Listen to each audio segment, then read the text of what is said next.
My name is Lucian Mellum, and today we are painting a Warhammer 40k intercessor that is carrying a heavy pyre cannon, Sterndor Veterans kit, using a hand flamer from the Assault Intercessors kit, I believe with jump packs. He's been upgraded with a Salamnders Rebreather helmet from the Salamnders upgrade kit, and he has a Salamnders shoulder pad from the same upgrade kit. Now, as you can see, he is a very fine model when base coated black, and we're going to be using a few paints. Not all the paints seen in the back are going to be used, and there will be additional paints throughout the video. We are going to be starting it off with Warpstone Glow, the green that you think of when you think of Warhammer greens. It is the basic green. Pretty sure most of the starter kits that have a green come with this green, except for the Sigmar one. Now, for this model, we're going to be painting the rims on the shoulder pads, and the entire set of the armor, except for the backpack. And, insides of the shoulder pads. The insides of the shoulder pads are meant to be black along with the backpack. Now, we're going to do a time cut, that way it's easier. Now that we've done our time cut, we are going to come in with Grey Knight Steel. In my opinion, the best base coat for a metal. Although, in my opinion, the worst base coating metal if you're doing Grey Knights. That's a topic we will get into eventually. Now, for this, we're going to be painting the mechanic parts of both pistols, the flame canisters of both weapons, and the actual, grates on the weapons, like this.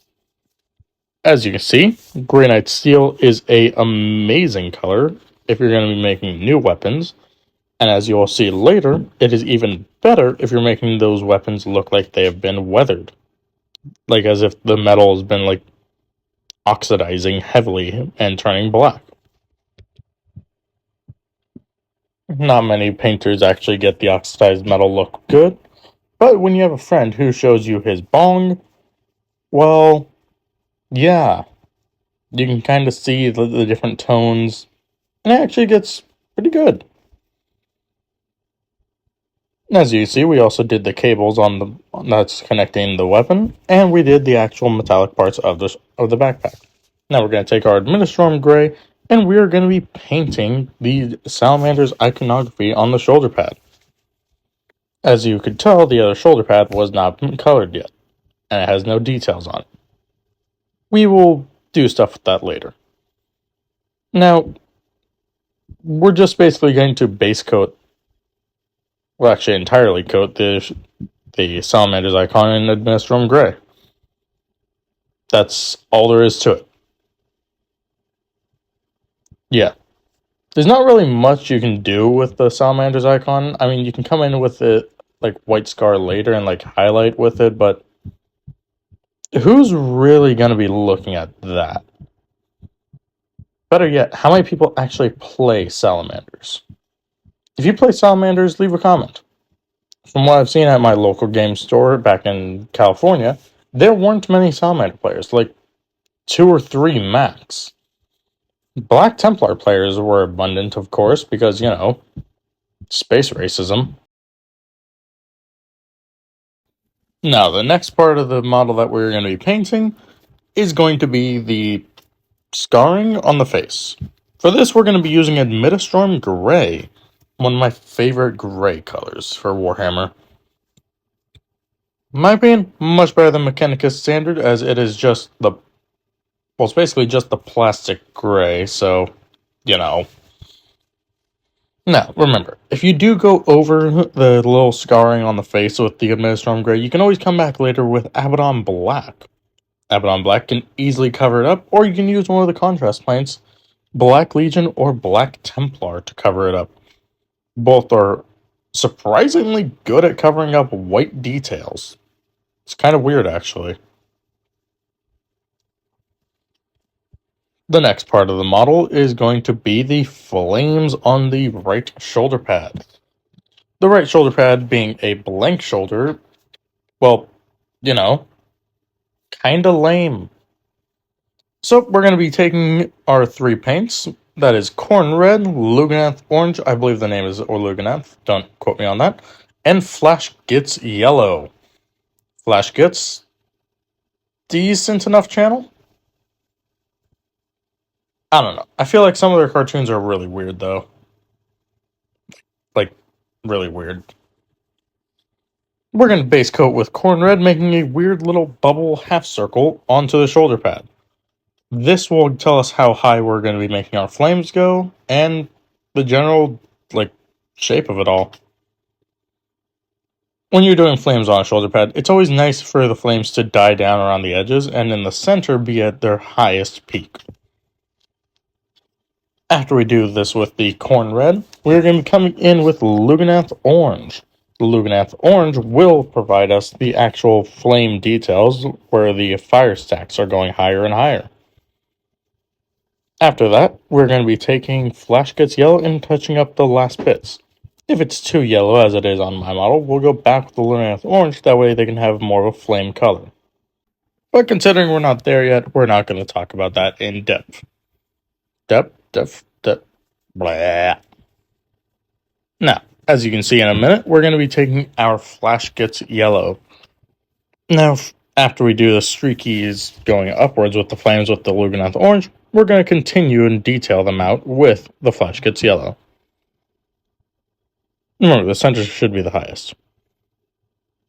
And now that it's too yellow, we're going to be taking our orange and giving it contrast. Detail? Whatever you want to call it.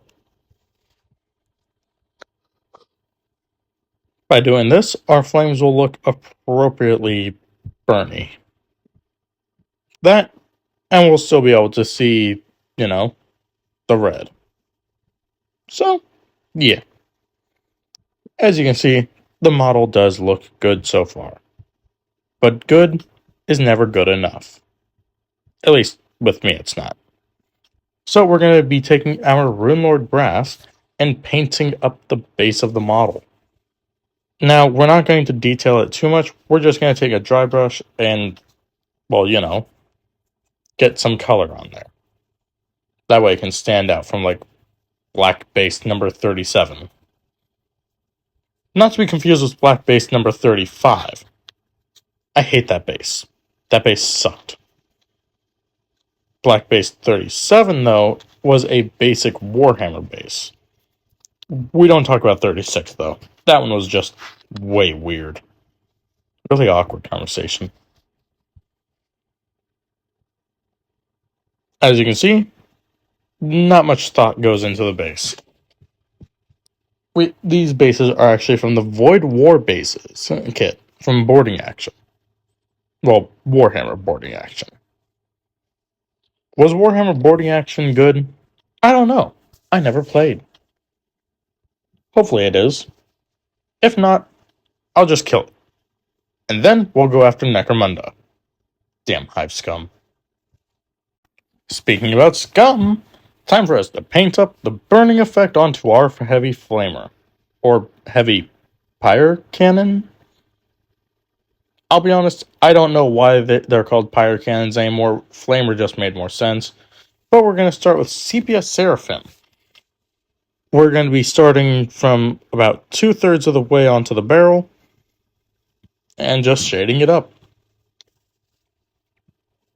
Now, make sure that you pop the bubbles or defill the holes when you're doing this, as you don't want it too brown, and you especially don't want the holes on your flamer to be that weird shiny bubble color.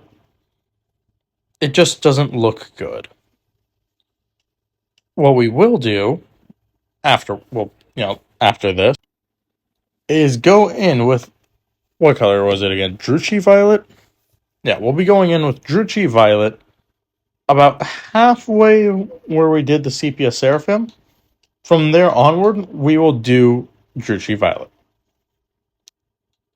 Now, I know what you're thinking. Brown and purple? I mean, yeah, it makes sense, kind of, but that's not exactly what I think of when I think blackened oxidized metal. I think blackened metal. Well, shut up. The reason we're doing this is so that we can build up to the black. We're going to start lightly with the purple at the end, or technically the beginning, and then work our way darker. Also, we're going to be making sure to pop all those bubbles, because we hate the bubbles. No bubble. And once we're done there, we're going to move on to the next color. Shyish purple? Yeah, it's Shyish. Yeah, that's Shyish. It's a weird sounding name, but it's a name nonetheless. Now, for that one, we're basically just going to edge it on. And by that, I mean we're going to put it onto the edges of the weapon. Nothing else. And while we're doing that, we are going to put shameless plug into the video.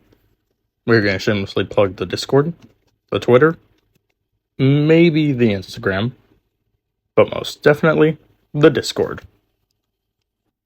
On all three platforms, you can find a small, niche, but really chill and really nice community. In the Discord, you can have more access to actually talking to myself, the VTuber Mito Mori, multiple very kind people that are all fans of the channel, and yeah, you can also game with us.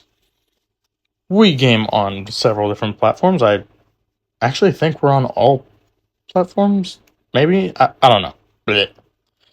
But you can be featured in videos from when I start doing more game-related content aside from shorts for Predator Hunting Grounds, more Dragon Ball shorts, more, well, you know, more videos too, because like we also stream on the Twitch. I think I've linked the Twitch before, maybe. It's under the same name, but yeah. If you would like to join any of the servers, feel free, or the server, feel free to join. If you want to follow the Twitter or the Instagram, feel free to hit a follow. And hey, if you hit me up in the DMs on any of the three platforms, I'll even give you a shout out. And yeah. Now, lastly, we're going to take Stormhost Silver after our shameless plug, and we're basically just going to dribble it on to the edge of the blackened oxidized barrel. Which, as you can see, while it is shining in areas, it looks like it's been getting melted. Well, heated up and oxidized. And yeah, that's basically the whole video.